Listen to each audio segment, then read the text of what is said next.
मीराबाई कहती हैं, पतिया मैं कैसे लिखूं, लिखी न जाए, पतिया मैं कैसे लिखूं, लिखी न जाए। क्यों क्यों नहीं लिख पाती आप? मुझे कलम धरत मेरो कर कांपत है। Good evening friends. सुंदर भजन है पर अभी समय हो गया है तो शुरू करते हैं। मीराबाई को तो योग सूत्र की यात्रा हमारी चल रही है। अब यहाँ शिविर चल रही है तो कुछ लोग मिलने आते हैं और बातें होती है, डिस्कशन होता है। अब परसों एक कोई भाई दिल्ली से आया हुआ था शिविर में तो मिलने आया और फिर कुछ गुरुओं के बारे में बात चल रही थी। तब उसने मुझे पूछा कि ये मैं हर जगह जाता हूँ तो हर जगह गुरुओं की बात आती है, गुरु करना जरूरी है, गुरु बिना ये शिक्षा नहीं मिल सकती वगैरह वगैरह। और दूसरी ओर जब मैं जे कृष्णमूर्ति को पढ़ता हूँ तो वो तो बिल्कुल मना करते हैं कि भाई कोई गुरु की ज़रूरत ही नहीं है। तो एक ये कन्फ्यूज़न है कि हकीकत में गुरु की ज़रूरत है कि नहीं। तो मैंने कहा कि देखो ये निर्भर करता है आप कौन से मार्ग के ऊपर चल रहे हो। जैसे कि कृष्णमूर्ति का आध्यात्मिक मार्ग था जिनको वो तो पाठलेस पाठ कहते थे। तो पाठलेस पाठ के ऊपर दो चीज़ इम्पोर्टेंट होती है साधना के लिए।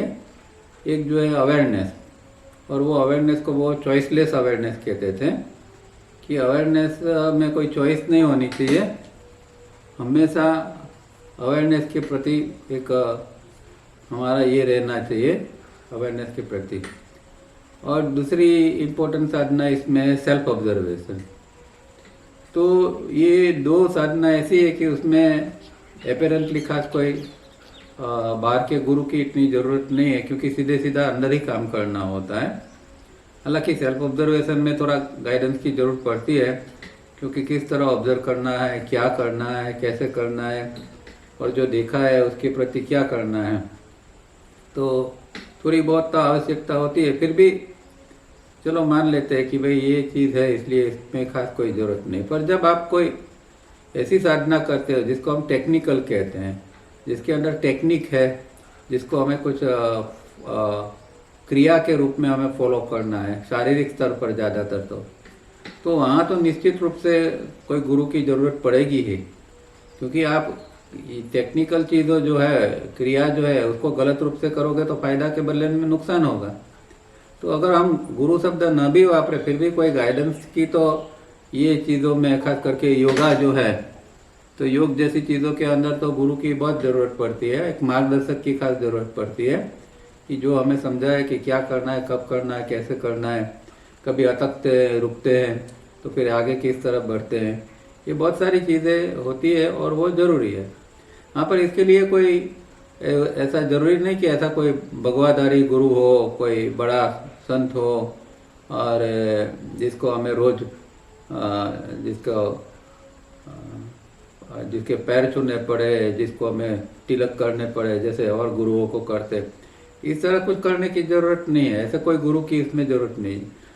जो गाइडेंस जो है वो हमें गाइडेंस ऐसा मिल सके कि जिसमें हमने जो करना है टेक्निक वो किस तरह परफेक्टली हम कर सके, ऐसे खाली मार्गदर्शक की ज़रूरत होती है। तो ये सरासर कह देना कि भाई अध्यात्म में गुरु की ज़रूरत ही नहीं है, वो बराबर नहीं है। व्यक्ति कौन से मार्ग पर है और क्या कर रहा है उसके मुताबिक उसको एक मार्गदर्शक की ज़रूरत पड़ती है। तो ये बात हमारी हुई थी, मैंने कहा आपसे पहले शेयर कर लें, फिर आगे पढ़ते हैं योग सूत्र। तो योग सूत्र हम लास्ट टाइम हमने 6 और 7 दो सूत्र देखे थे, पेज नंबर 234, जिसमें हम अभी आ गए हैं चित्त वृत्ति क्या क्या है उसके ऊपर। तो महर्षि पतंजलि ने 5 प्रकार की वृत्ति हमें बताई है, और उसमें जो पहली वृत्ति है प्रमाण, वो 7वां सूत्र है, वो हमने देखा, जिसके अंदर प्रमाण क्या है। तो प्रमाण के लिए तीन चीज़ों की आवश्यकता होती है। 3 चीज के द्वारा हम ये प्रमाण को तय कर सकते हैं, जिसमें perception, correct deduction and correct witness, जिसका महर्षि पतंजलि ने 3 शब्द का यूज किया है। प्रमाण जो है वो प्रत्यक्ष के रूप में प्रमाण, अनुमान, आगम। तो ये जो है प्रत्यक्ष, अनुमान, आगम, ये 3 जो चीज़ है वो प्रमाण होती है। तो ये सूत्र हमने देखा था। अब पहला जो है वो प्रमाण है, जिसका मतलब होता है करेक्ट नॉलेज। अब दूसरा जो सूत्र है, दूसरी जो वृत्ति है, उसको विपर्यय कहते हैं। विपर्यय का मतलब होता है इनकरेक्ट नॉलेज। तो 8वां सूत्र के अंदर है, और पीछे जो संस्कृत में दिया हुआ है पेज नंबर 363 के ऊपर, उसमें क्या कहा है, विपर्ययो मिथ्या ज्ञानम तद रूप प्रतिस्थम। तो मिथ्या ज्ञान जो है, मतलब कि गलत ज्ञान, रॉन्ग नॉलेज, उसको इनकरेक्ट नॉलेज, उसको विपर्य कहा गया है। तो इस सूत्र की डेफिनेशन तैयारी जी क्या करते हैं, incorrect knowledge is based upon perception, मियर seeing without understanding of the form and not upon the state of being. बराबर है? तो क्या कहते हैं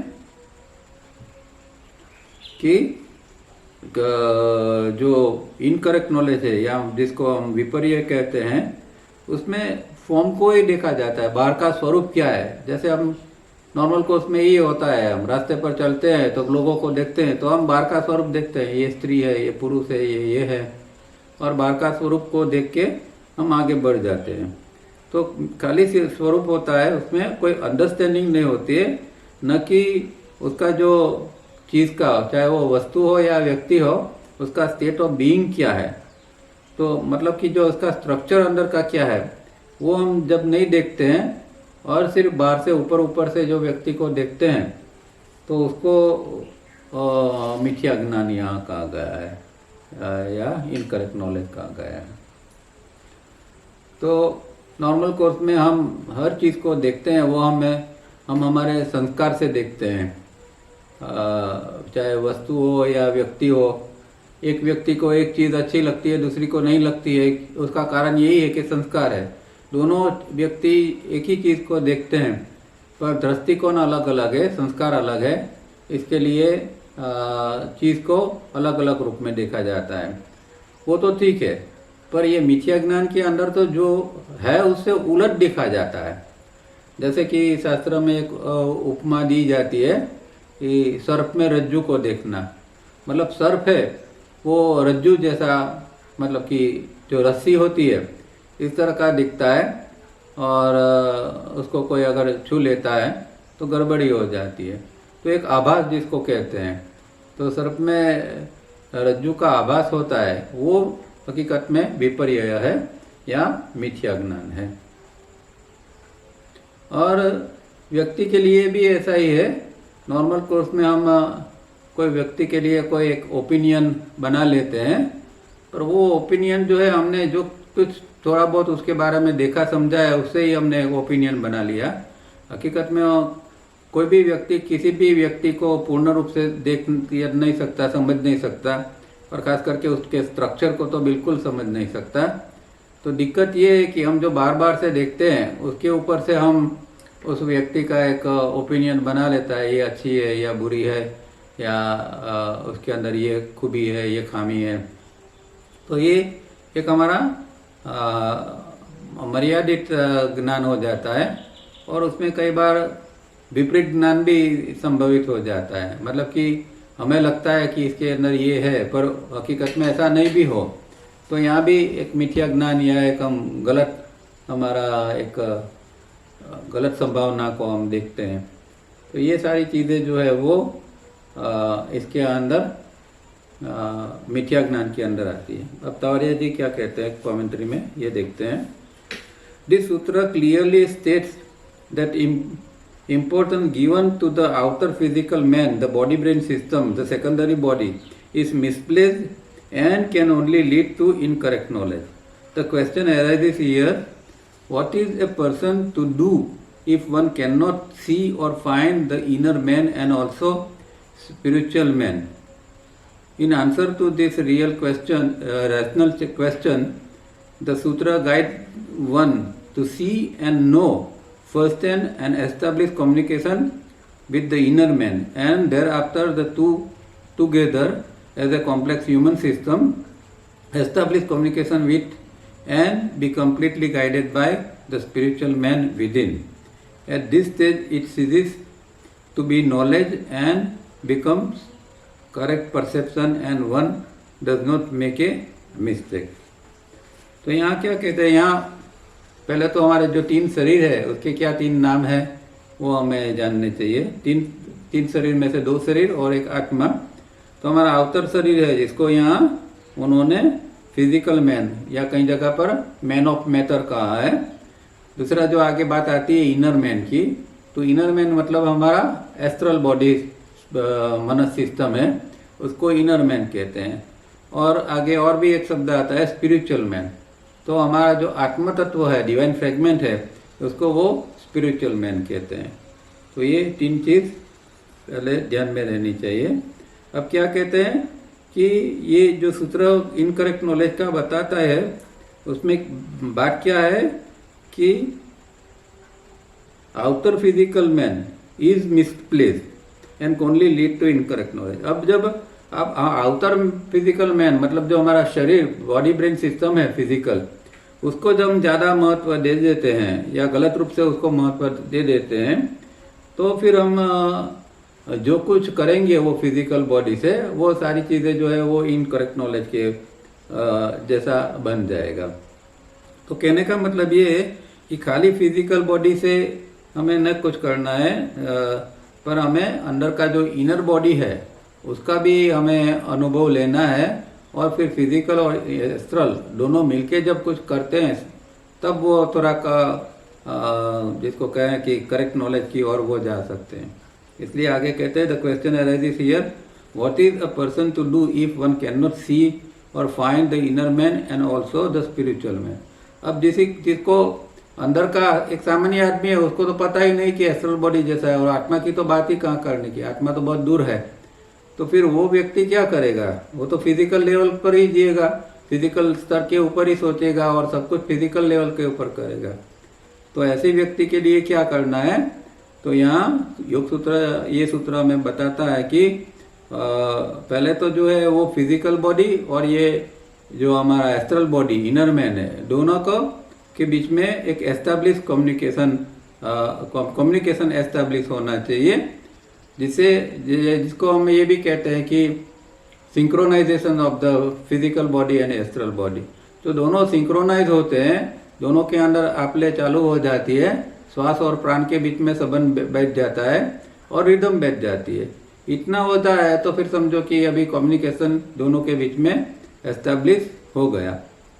अब जब दोनों के बीच में एस्टैब्लिश होता है उसके बाद में आगे जरूरत पड़ती है स्पिरिचुअल मैन की या आत्म तत्व है जिसके गाइडेंस की, कि भाई अभी आगे क्या करना है, इतना तो हो गया काम। क्योंकि आगे जो धारणा ध्यान समाधि का अभ्यास जो ये करेंगे तो उसके लिए फिर स्पिरिचुअल मैन या आत्म तत्व के गाइडेंस की जरूरत पड़ेगी।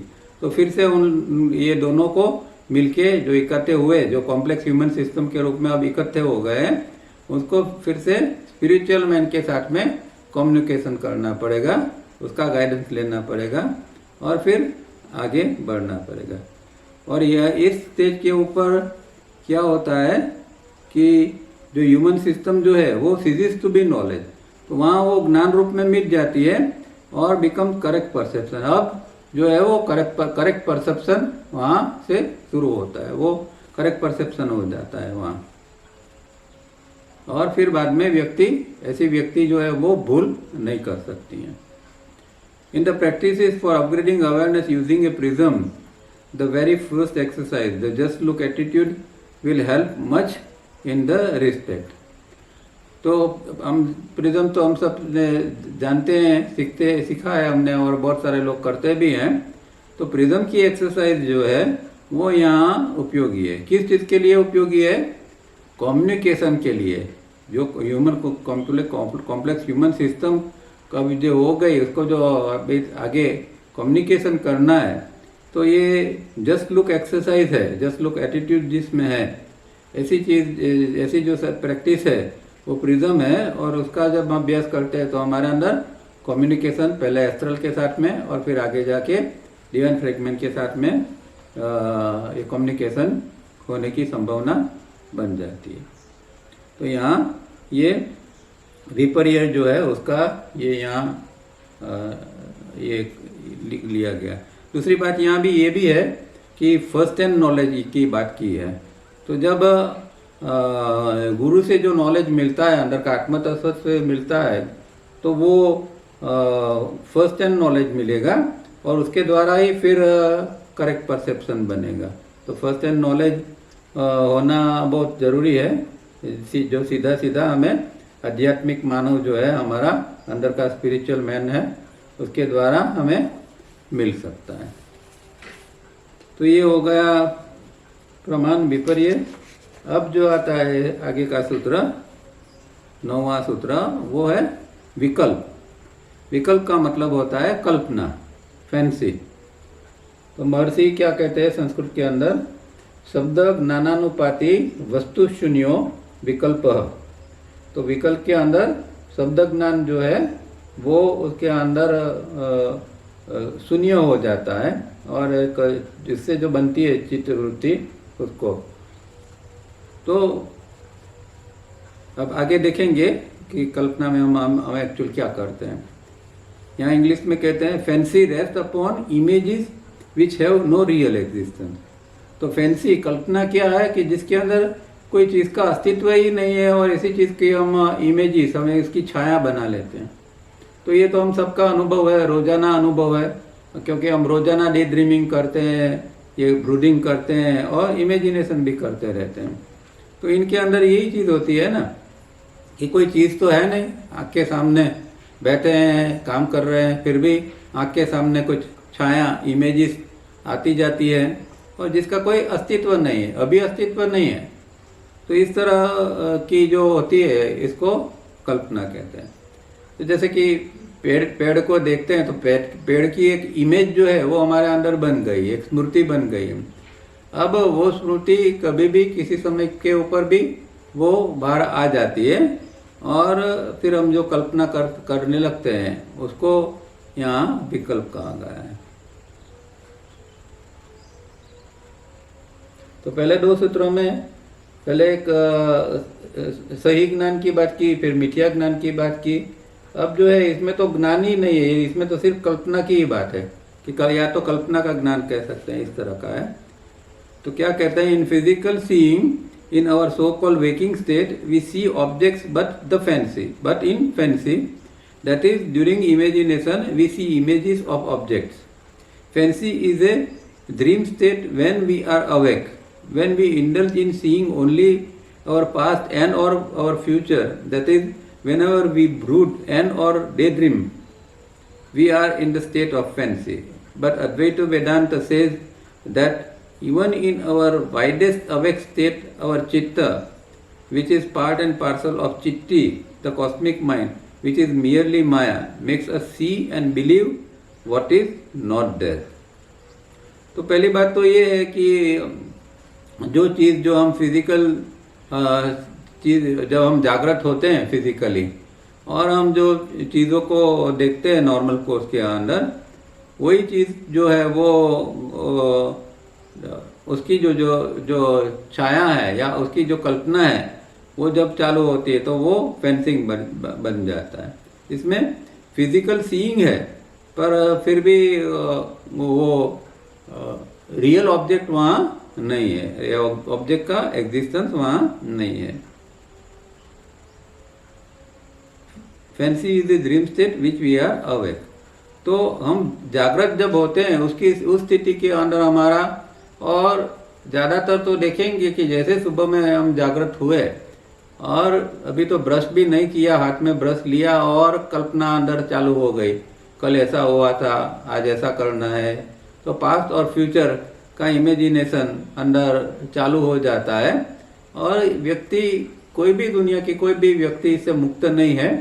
हर व्यक्ति के अंदर ये इमेजिनेशन, ये कल्पना जो है वो हमेशा चालू रहता है, और उसको प्रति हम अगर जागृत नहीं होते हैं तो ये मैकेनिकली कंटिन्यूसली चालू रहती है। पर जब हम बीच में जागृत हो जाते हैं कि अरे ये तो कल्पना चल रही है, ये तो विकल्प चल रहा है, ऐसा हमें बार बार जागृत होना चाहिए, तब फिर हम उसके ऊपर काम कर सकते हैं। और कभी कभी क्या होता है कि कल्पना के बहुत सारे कारण होते हैं। जैसे दो व्यक्ति बात कर रहे हैं और उसमें कि कोई चीज़ का जिक्र हुआ, कोई शब्द हमने सुना, तो तुरंत ही हमें वो चीज़ याद आ जाएगी, और बात चल रही है फिर भी हम कल्पना में चले जाएंगे थोड़े क्षण के लिए कि हाँ मेरे पास भी ऐसी गाड़ी थी, कोई गाड़ी की बात हो रही, तो हम कोई इस तरह कोई कल्पना में चले जाते हैं। इसको एसोसिएटिव थिंकिंग कहते हैं। तो उसके कारण ये हो जाता है। अब इसका एक, क्योंकि हम तो संसार में जीते हैं तो हर चीज़ का राइट यूज़ करना सीखना चाहिए। तो कल्पना एक पावरफुल टूल है। अध्यात्म में उसका महत्व नहीं है, पर फिर भी अगर हम कॉन्शियस इमेजिनेशन कहते हैं जिसको, और जिसको विजुअलाइजेशन हम कहते हैं, तो कॉन्शियस इमेजिनेशन या विजुअलाइजेशन करते हैं तो वो चीज़ हमें हमारा सांसारिक लाइफ के अंदर उपयोगी भी बन सकती है, क्योंकि इसके द्वारा हम अगर अच्छी से अच्छी तरह कल्पना कर सकते हैं, कोई चीज़ बनाना है, जैसे कि कोई आर्किटेक्ट है, उसको कोई अच्छा मकान बनाना है, तो क्या करना पड़ेगा, उसको कल्पना ही करनी पड़ेगी, विजुअलाइज ही करना पड़ेगा। तो वहाँ ये इसका सही उपयोग ये चीज़ का कर सकते हैं। चाहे ये वृत्ति है, और अध्यात्म में तो हर वृत्ति का अंत में तो सबका निरोधी करना है, पर जो चीज़ जरूरी है, इस चीज़ों को हम अगर राइट यूज कर सकते हैं तो उसका हमें फायदा मिलता है। तो इसको, कल्पना को हम इस तरह भी हम ले सकते हैं।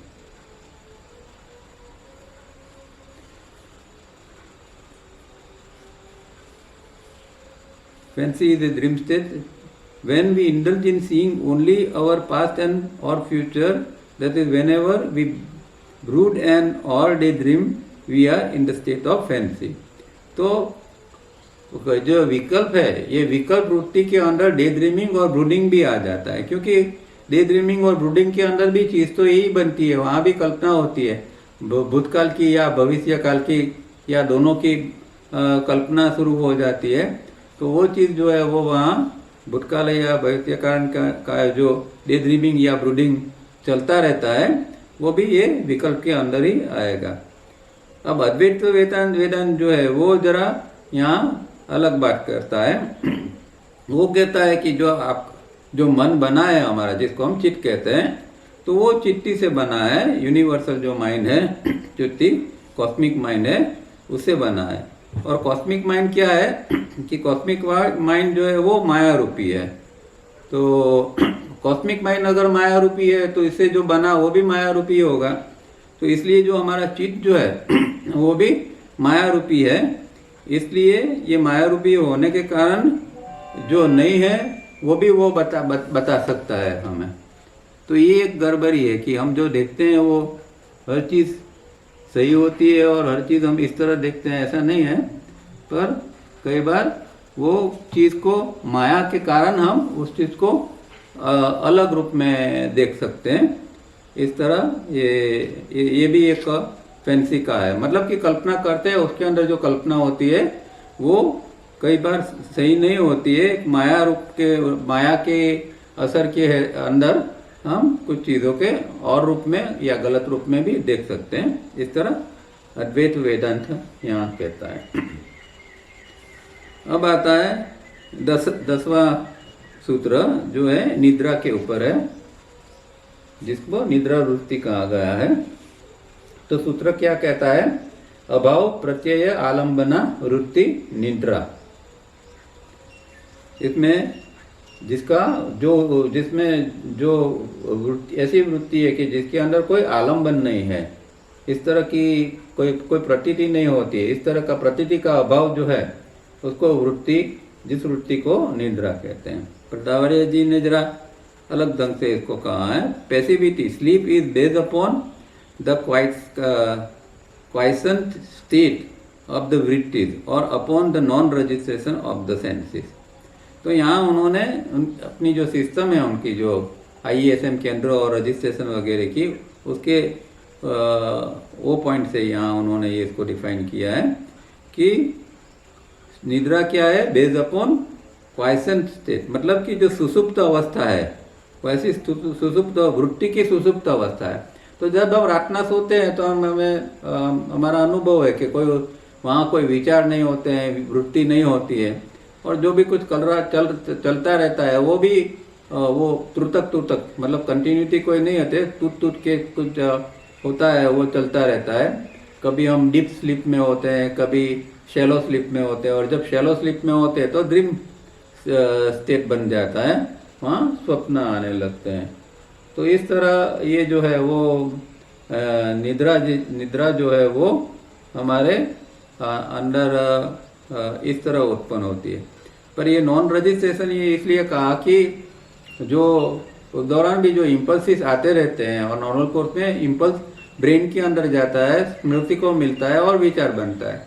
तो यहाँ जो है वो हमारा जो ब्रेन के पीछे का हिस्सा, तालुका का हिस्सा है, वहाँ तक ही स्पंदन जाता है निद्रा के अंदर, वो आगे जा नहीं सकता, स्मृति के साथ में इकट्ठा नहीं हो सकता है, तो इसलिए वो कोई वहाँ विचार का रूप नहीं लेता है। और फिर जो एक चीज़ बनती है वो कोई उसका यहाँ IESM केंद्रों के ऊपर उसका रजिस्ट्रेशन भी नहीं होता है, इसलिए यहाँ उन्होंने इस तरह की बात की है। But is this definition strictly true when we are asleep? Refer sutra 6 of book 1 year earlier.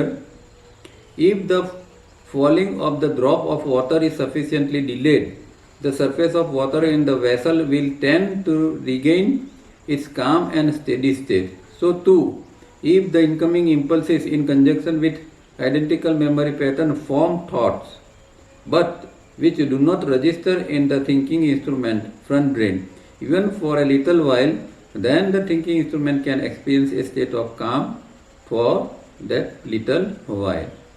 तो ये हम पीछे पढ़ के आए हैं कि एक एग्जाम्पल उन्होंने दिया है कि भाई विचार किस तरह बनते हैं। तो जैसे बाथरूम के अंदर बाल्टी है और कोई नल जो है वो धीमे धीमे टपक रहा है, तो बाल्टी का जो पानी का सरफेस है उसके पर जैसे ही ये ड्रॉप पड़ेगा कि तुरंत उसकी सरफेस के ऊपर एक प्रकार के आंदोलन, एक प्रकार के वाइब्रेशंस क्रिएट होंगे, चहल पहल वहाँ चालू हो जाती है।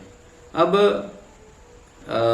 ये ड्रॉप जो पड़ना है वो कॉन्स्टेंटली पड़ते हैं, मतलब कि एक पड़ा और थोड़ी क्षण के बाद में तुरंत ही पड़ गया, तो क्या होगा कि जो सरफेस जो है वो जिसके अंदर चहल पहल है वो शांत नहीं हुई है, उससे पहले दूसरा ड्रॉप पड़ जाता है तो फिर से चहल पहल चालू होती है। तो अगर कॉन्स्टेंटली ये ड्रॉपिंग चालू रहता है तो कॉन्स्टेंटली एक एजिटेशन अंदर चालू रहता है। यही सेम चीज जो है हमारे ब्रेन के अंदर है, रजिस्ट्रेशन एरिया के अंदर, कि एक विचार है। अब हमारे अंदर तो एक सेकंड के अंदर 120 विचार घुस जाते हैं, 120 इम्पल्सिस आते हैं, तो वहाँ तो कोई स्कोप ही नहीं है, एक के पीछे दूसरा, दूसरे के पीछे तीसरा। तो हमारा जो ये रजिस्ट्रेशन एरिया है ऑलवेज एक एंगेज रहता है और वहाँ एक एजिटेशन का स्टेट कॉन्स्टेंटली बना रहता है।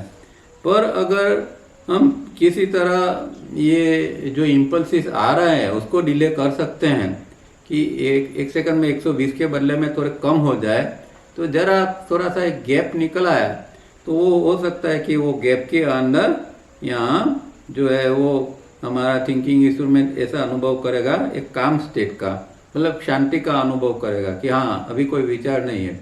इस तरह का अनुभव तब करेगा कि इम्पल्स वहाँ रजिस्ट्रेशन एरिया में पहुँचा नहीं है। तो ये चीज़ जरूरी है, ये साधना का पॉइंट है जिसके अंदर हमें ये प्रयत्न करना पड़ता है कि विचार जो कांस्टेंट चल रहा है उसको किस तरह हम थोड़े समय के लिए उसके अंदर एक गैप निर्माण करें और एक शांति का अनुभव कर सके।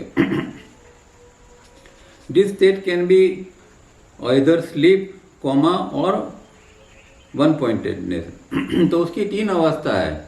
ये जो है इस तरह की शांत स्थिति की अवस्था जो है क्वाइसेंट स्टेट की, वो स्लीप में होती है, या व्यक्ति कोई बीमार है या कोई घायल हो गया और कोमा में चला जाता है तब होती है, और कोई गहरा ध्यान में चला जाता है, एकाग्र हो जाता है, धारणा ध्यान की स्थिति में चला जाता है, तो इस प्रकार का ये क्वाइसेंट स्टेट बनता है।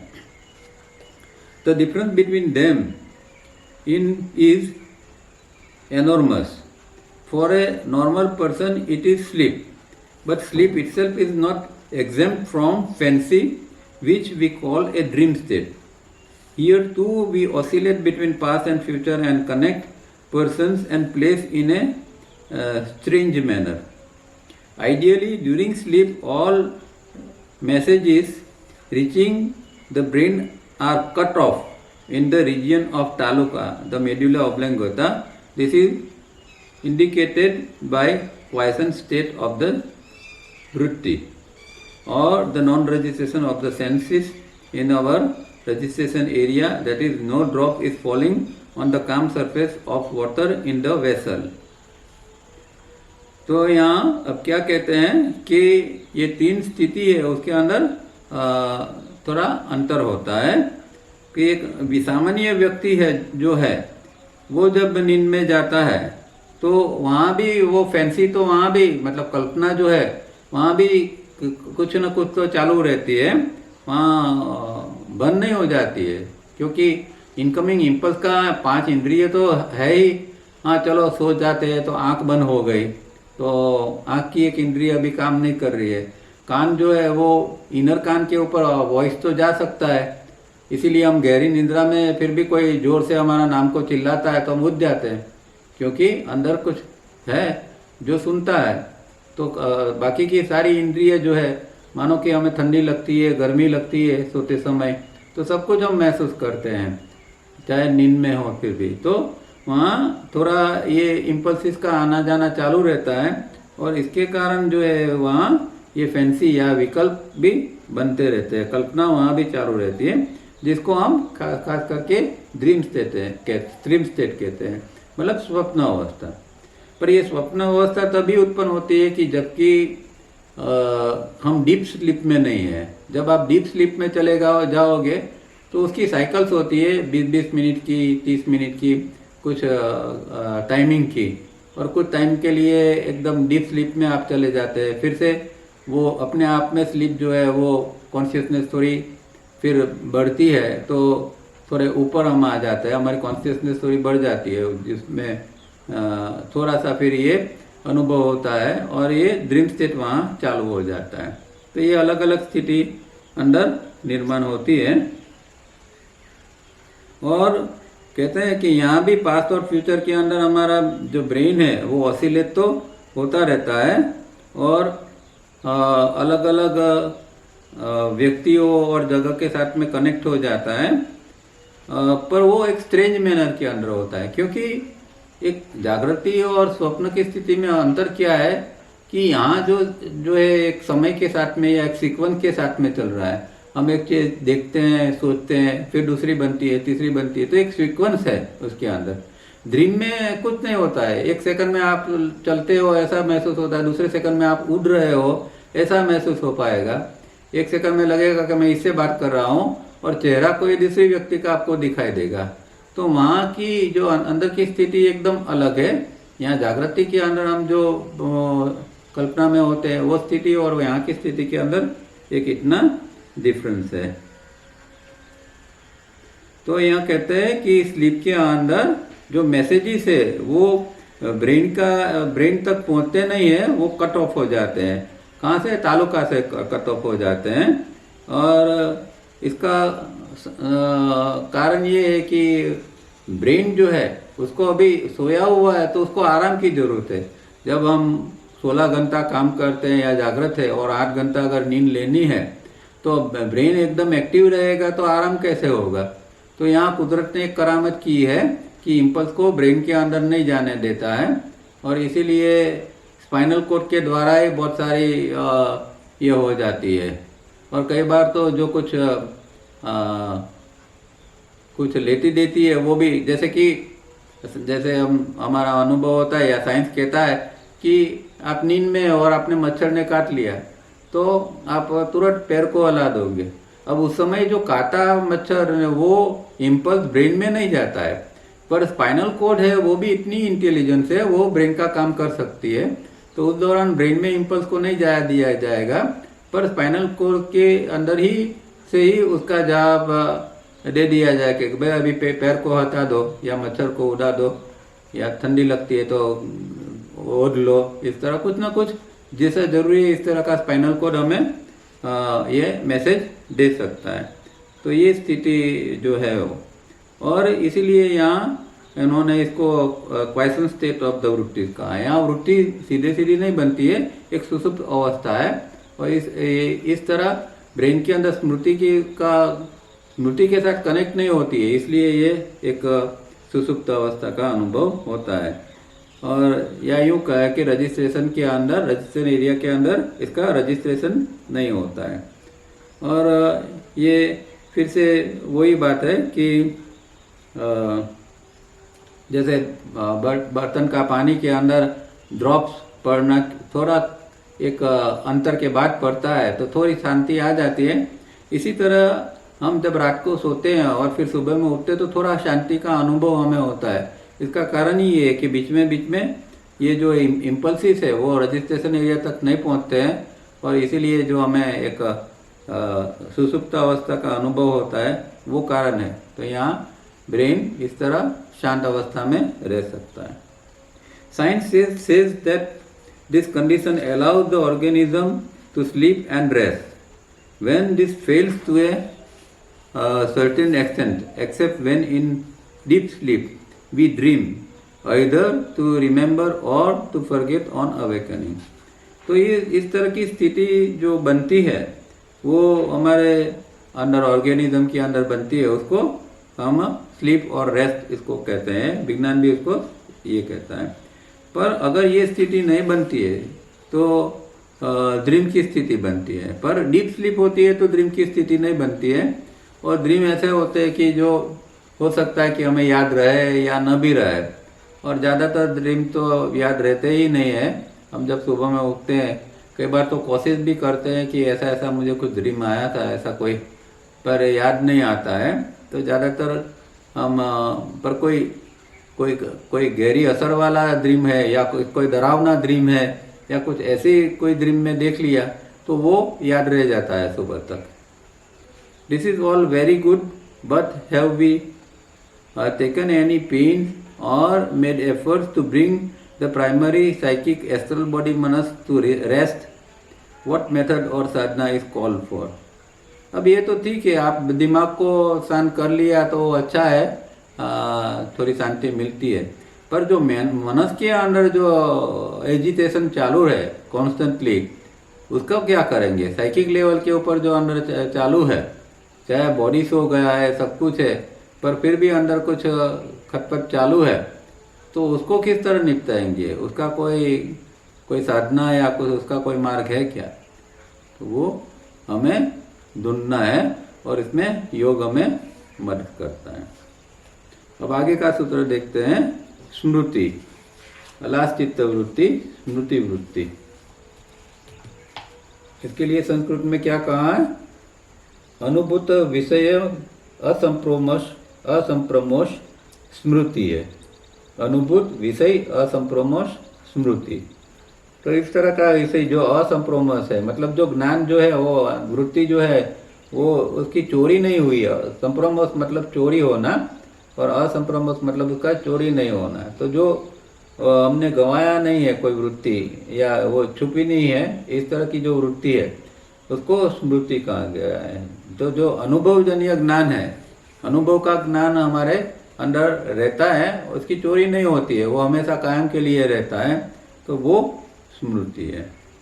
और यहाँ टावरिया जी क्या कहता है, memory is the holding on that which has been known, that which has been known. तो जो ज्ञात है, जिसका हमने अनुभव कर लिया और उसके द्वारा जो चीज़ बनी अंदर और अंदर होल्ड हो गई, जिसको हमने अंदर संग्रह जिसका कर लिया, पकड़ लिया, उस चीज़ को हम मेमोरी या स्मृति कहते हैं। तो आप ये चीज़ हर सूत्र के अंदर देखोगे कि टावरिया जी का ये जो ट्रांसलेशन या डेफिनेशन वगैरह होता है, वो सूत्र के शब्द के ऊपर नहीं होता है। उनकी जो अपनी अंडरस्टैंडिंग है या उनको जो दिखाई देता है पश्यंती में, उस तरह का वो यहाँ लिखते हैं। वो ऐसा जरूरी नहीं है कि यहाँ असंप्रमोष का वो यहाँ उन्होंने कोई उल्लेख किया है, इस तरह का उनका ये इंटरप्रिटेशन नहीं था। बाकी हर कोई योग सूत्र की किताब आप देखोगे तो हर किताब के अंदर इस तरह पहले तो ये शब्द क्या है, शब्द का विभाजन किया जाएगा और फिर इसके ऊपर चर्चा चालू हो जाएगी। टावरिया जी का दर्शन बिल्कुल अलग था, उनको जो दिखता था वही वो लिखते थे। तो ये मेमोरी को उन्होंने इस तरह बताया हुआ है। नॉर्मल कोर्स में मेमोरी या स्मृति क्या है वो हम जानते हैं कि जो अनुभव हम लेते हैं, हर चीज़ का जो अनुभव होता है वो मेमोरी बन जाती है। और कई चीज़ें ऐसी होती है कि हमें फर्स्ट टाइम एक्सपीरियंस होता है, जिसकी मेमोरी या स्मृति नहीं है, वो भी फिर बाद में स्मृति हो जाती है और फिर हम बाद में उसका बार बार उपयोग कर सकते हैं। और यही चीज़ बच्चों के साथ में होती है। बच्चों के पास स्मृति नहीं होती, उसका भंडार नहीं होता है। तो बच्चे जो चीज़ पहली बार देखता है तो हमेशा पूछता है कि ये क्या है, ये चीज़ क्या है। फिर जब हम उसको समझाते हैं तो उसके अंदर स्मृति बन जाती है और वो फिर स्मृति जिंदगी भर रहती है और वो उसका बार बार उपयोग कर सकता है। अब स्मृति के बारे में एक बात, जैसे कि हमारे साधना के अंदर तो स्मृति सबसे एक खतरनाक चीज़ है, क्योंकि आप मेडिटेशन में बैठोगे, जप करने बैठोगे तो क्या आएगा बीच में, बार बार स्मृति आएगी। कुछ यहाँ से कुछ याद आ जाएगा, उधर का याद आ जाएगा, कोई पास का याद आ जाएगा, कोई बहुत दूर का पास का याद आ जाएगा। तो इस तरह मेमोरी सबसे बड़ा एक कल्प्रिट है हमारे लिए, तो साधना की दृष्टिकोण से। पर इसका हम पॉजिटिव उपयोग भी कर सकते हैं। तो जैसे हम जप करते हैं तो जप के अंदर हम भगवान की स्मृति बना सकते हैं, तो वहाँ भी स्मृति है, पर स्मृति का हम पॉजिटिव उपयोग कर सकते हैं। और उसी को हमारे संत लोग सुमिरन कहते हैं। सुमिरन मतलब स्मरण करना। तो ये एक पॉजिटिव इसका उपयोग हो गया। मेडिटेशन के अंदर तो बिल्कुल रुकावट ही है, पर अगर हम जप करते हैं और जप के दौरान हम सुमिरन भी करते हैं, मतलब उसका स्मरण करते हैं, तो उसका एक पॉजिटिव उपयोग हो जाएगा। अब स्मृति भी जो है वो दो प्रकार की है। एक स्मृति जो है वो काम की है और दूसरी टोटली निकम्मी है। तो एक है टेक्निकल स्मृति है और दूसरी साइकोलॉजिकल स्मृति है। टेक्निकल स्मृति है वो तो हमें चाहिए, जरूरी है। गाड़ी किस तरह चलाना है वो हम टेक्निकल स्मृति है। दूसरी सारी चीज़ें जो हम कुछ टेक्निकली करते हैं, वो सब की चीज़ का जो ज्ञान है वो टेक्निकल नॉलेज है, और वो नॉलेज तो हमें होना ही चाहिए। उसके बगैर तो हम जीवन में दिक्कत आ जाती है। पर प्रॉब्लम साइकोलॉजिकल मेमोरी का है, जिसको हम राग द्वेष कहते हैं। तो इस व्यक्ति ने ऐसा कहा, क्यों कहा, और ऐसा उसको नहीं कहना था, ये चीज़ जो मन पकड़ के बैठ जाता है, ये साइकोलॉजिकल मेमोरी है। और उसका ही ब्रूडिंग और डे ड्रीमिंग ज़्यादा चलता रहता है। टेक्निकल मेमोरी या ये जो है चीज़ों की मेमोरी, उसका खास हमें याद नहीं आता है। हम संबंधों के अंदर की मेमोरी हमारे अंदर ज़्यादा चलती है और वो इमोशनल ये होती है। तो इसीलिए टावरिया जी एक कई ऐसे भी कहते हैं कि emotions are soaked into memory. तो हमारे इमोशंस जो है वो मेमोरी इस तरह की राग द्वेष वाली मेमोरी से भीगे हुए हैं, सोक्ड है। तो ये मेमोरी जो है राग द्वेष वाली है वो साइकोलॉजिकल है और वो निकम्मी है और उसके कारण हमें प्रॉब्लम आता है। तो इससे हमें मुक्त होना है, बाकी टेक्निकल मेमोरी का प्रश्न नहीं है। अब यहाँ साहब क्या कहते हैं वो पढ़ते हैं। Memory has also been described as residual potencies, a term that describe the power of memory. तो यहाँ एक अच्छा शब्द यूज किया, रेसिडुअल पोटेंसी, मतलब कि एक शक्तिशाली अवशेष। ये अवशेष ही है एक प्रकार का। अवशेष किस तरह कि भाई जो अनुभव कर लिया और उस चीज का जो अवशेष कहीं पर इकट्ठा हो गया उसको हम मेमोरी या स्मृति कहते हैं। तो ये रेसिडुअल पोटेंसीज है, मतलब शक्तिशाली, इसका हम सही उपयोग करते हैं तो वो शक्तिशाली अवशेष बन जाते हैं। पावर ऑफ मेमोरी इसको कहते हैं। Memory is not the prerogative of the so-called living creatures only. If we drop a little bit of a chemical substance in a quantity of water and then keep diluting the solution a very large number of times, the memory of that chemical persists and cannot entirely be removed. Not only this, when an object having life and awareness comes in contact with another inanimate object, say handkerchief, it leaves behind memory on the object, though the latter has no life and awareness, and even this sort of memory will persist. तो पहली बात तो ये है कि एक जो residual potencies है उसको मेमोरी कहते हैं, और दूसरी बात ये है कि एक सिर्फ जो जीवित प्राणी है जो सृष्टि के अंदर, जो जीवन जिसके अंदर है मतलब पशु पक्षी मनुष्य, उसके अंदर ही स्मृति है ऐसा नहीं है। पर स्मृति जो है वो हर चीज़ की एक स्मृति होती है। और यहाँ एक एग्जांपल देते हैं कि पानी के अंदर आप कोई केमिकल डाल दो और फिर पानी को बदलते रहो कि भाई वो पानी निकाल दिया, थोड़ा सा पानी रहने दो, वो दूसरा नया पानी उसके अंदर डालो, फिर से इसी तरह वो उसमें से थोड़ा पानी निकाल लो, बाकी का पानी बदल दो। तो आप 10 बार करोगे, 50 बार करोगे, 100 बार करोगे, तो 100 बार के बावजूद भी एक ऐसा कोई मोलेक्यूल या एक ऐसा कोई कण तो आपको मिलेगा कि जो वो ओरिजिनल केमिकल जो डाला था उसका आपको मिलेगा। मतलब कि केमिकल की मेमोरी जो है वो 100 बार पानी को बदलने के बाद भी नहीं गई है। तो इस तरह ये मेमोरी ये होती है। और होम्योपैथी की मेडिसिन जो बनती है उसका बेस यही है। हालांकि अभी तो मशीन से बन रहा है, पर पहले उसको डाइल्यूट किया जाता था। जैसे कि कोई चीज़ की होम्योपैथी मेडिसिन बनाने, जैसे कि आंवला है, तो आंवला के होम्योपैथिक मेडिसिन बनाना है तो जो डिस्टिल वाटर है उसके अंदर या स्पिरिट होता है, उसके अंदर स्पिरिट नहीं पर अल्कोहल होता है, उसके अंदर इसका थोड़े ड्रॉप्स डाल दिया जाता है। फिर बार बार वो पानी को चेंज किया जाता है, उसको डाइल्यूट किया जाता है, तो उससे उसकी पोटेंसी बढ़ती जाती है इस तरह की प्रोसेस से। और इस तरह होम्योपैथी की मेडिसिन बनती है।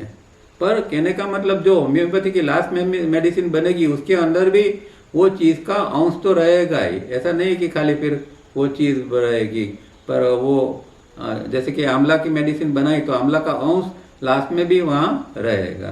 तो इस तरह। और यहाँ दूसरा है तो और एक एग्जाम्पल दिया है, वो तो और एक चीज़ है कि भाई कोई चीज़ जो कोई व्यक्ति के जो व्यक्ति है जिसके अंदर अवेयरनेस होती है, लाइफ होती है, और वो व्यक्ति ने कोई हैंकरचिप पकड़ लिया, रुमाल पकड़ लिया, तो फिर क्या होगा कि उसके अंदर उसकी जो मेमोरी जो है वो रुमाल के अंदर बनी रहेगी और लंबे समय तक बनी रहेगी। अब रुमाल तो निर्जीव है, पर फिर भी वो रुमाल उसकी मेमोरी को पकड़ लेता है।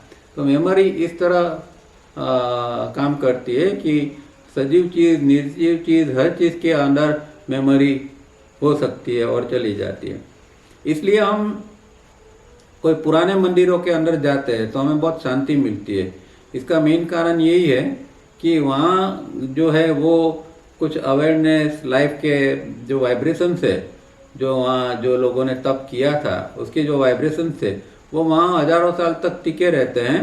और इसीलिए हम जब वहाँ इस तरह के मंदिरों में जाते हैं तो हमें शांति का अनुभव होता है।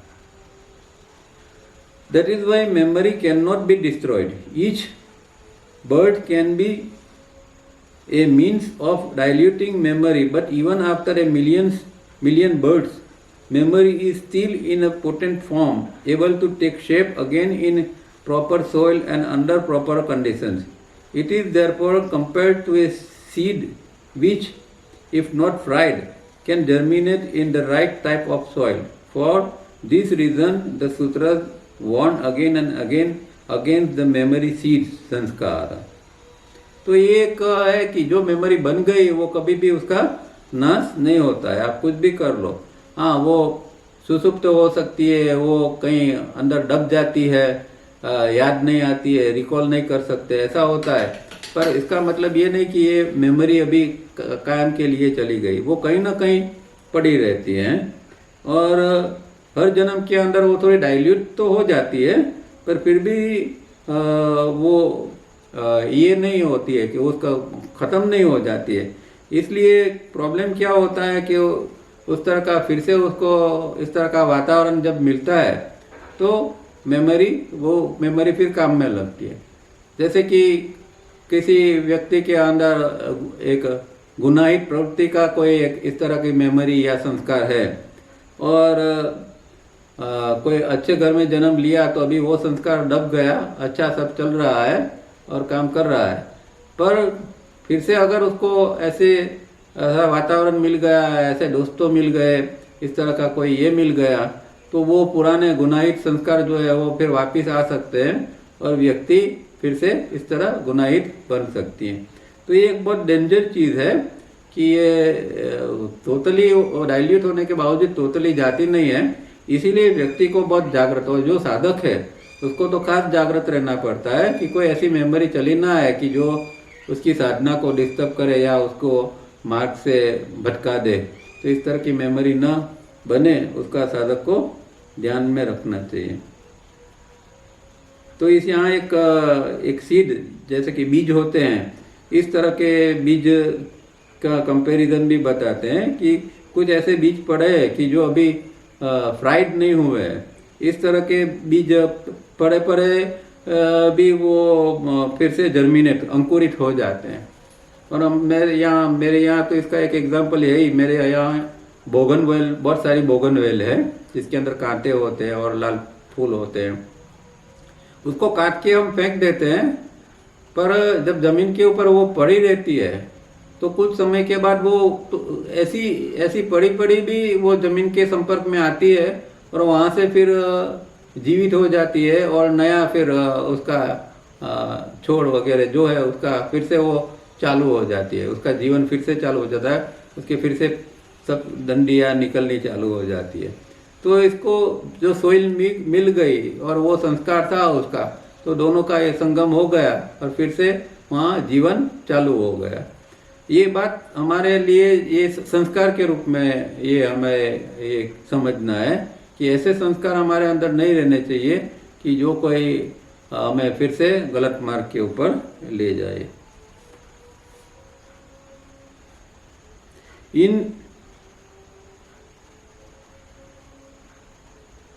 In the case of a human being, memory percolates down to each cell.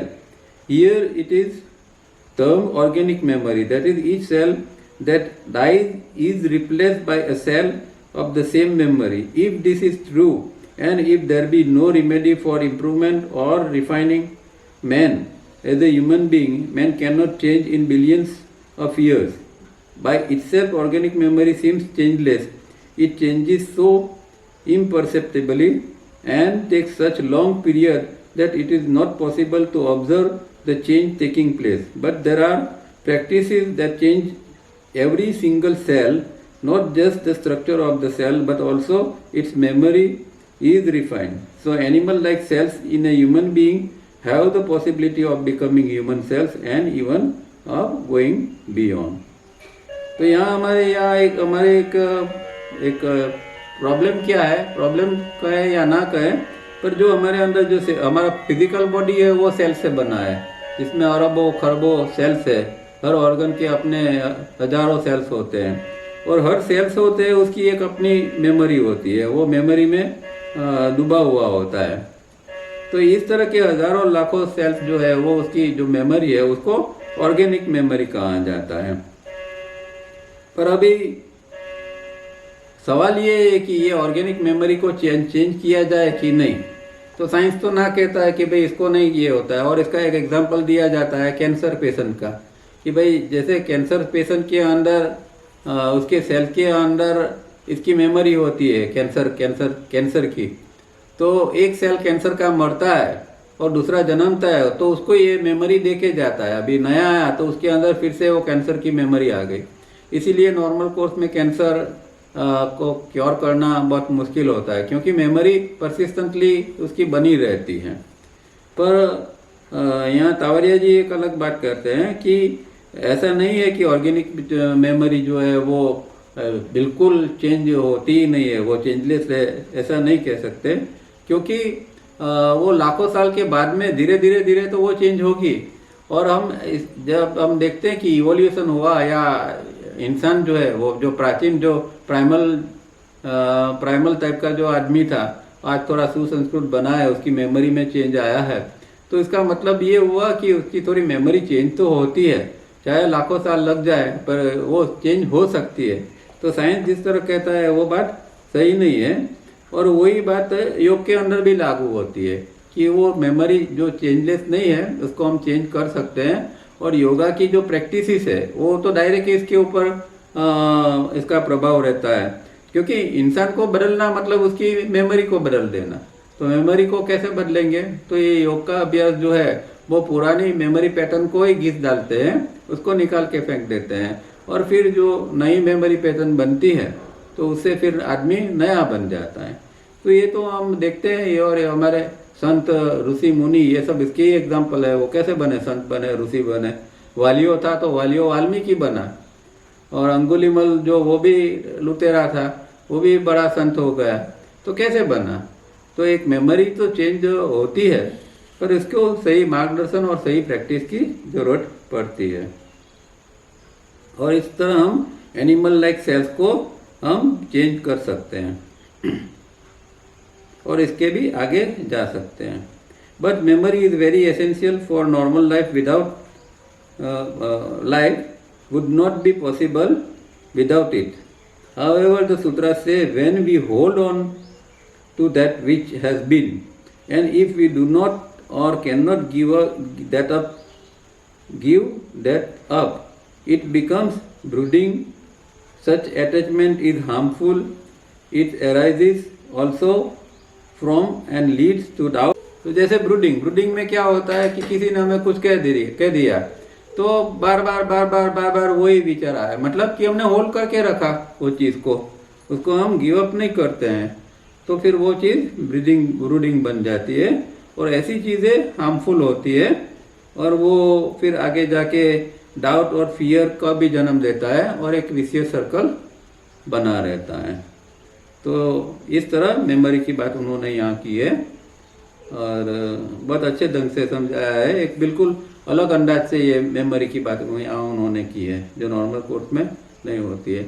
यहाँ समय हो गया है इसलिए हम रुकते हैं। नेक्स्ट वीक तो हमारी शिविर है, तो नेक्स्ट वीक हम मिल नहीं पाएंगे। उसके बाद में 5 तारीख को नहीं मिल पाएंगे नए साल में, पर अगले उसके बाद की डेट में हम मिलेंगे, आगे मिलेंगे। अब नए साल आ रहा है तो सबको शुभेच्छा। सब लोग को परमात्मा हमें इस मार्ग के ऊपर आगे ले जाए और ज़्यादा से ज़्यादा हम प्रगति करें, ऐसी शुभकामना। Thank you Dada Saheb. Thank you. Happy new year. हाँ, happy new year. Thank you sir. Happy new year. हाँ, हैप्पी न्यू ईयर।